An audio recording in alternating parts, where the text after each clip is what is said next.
Lo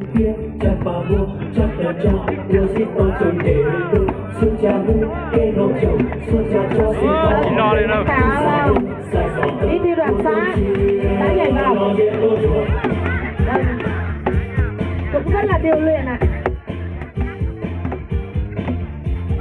Để được môn mẻ bánh dày vừa ngon vừa nhuyễn và đẹp mắt thì không hề dễ dàng.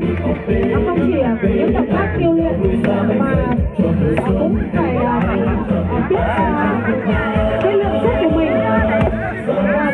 Nếu như chúng ta làm động tác mạnh quá thì bánh sẽ bay hết ra ngoài. Chúng ta phải luyện với sức của mình và phải nhìn vào độ dẻo của bánh. Đến lượng nào thì có thể dùng sức mạnh, đến lượng nào thì vừa phải.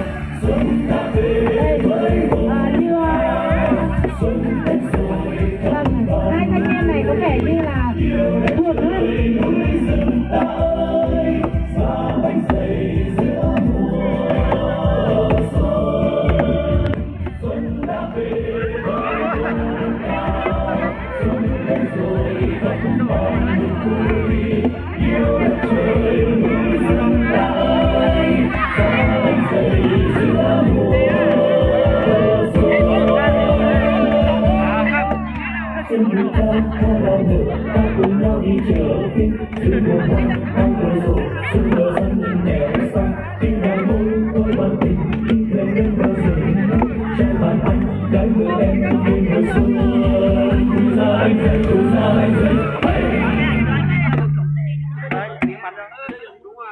Nhắn mail cho em nhé, gửi mail.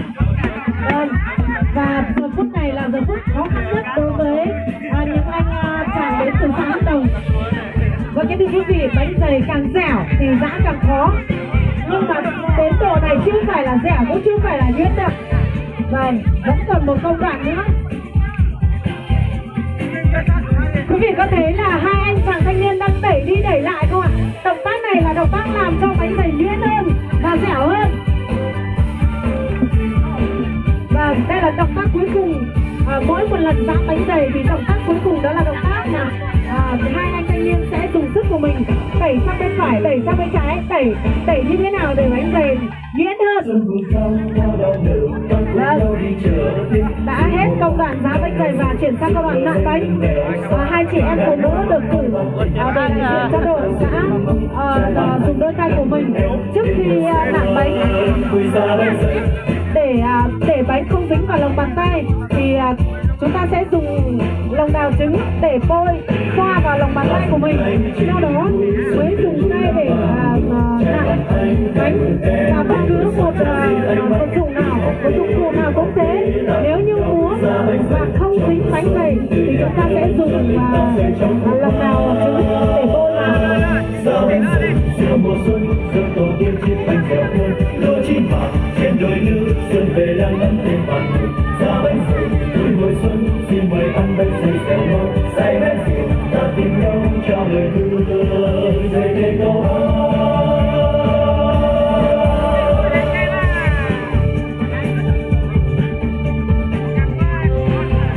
đôi bàn tay khéo léo của đội đang dần dần hoàn thiện nồi bánh của mình.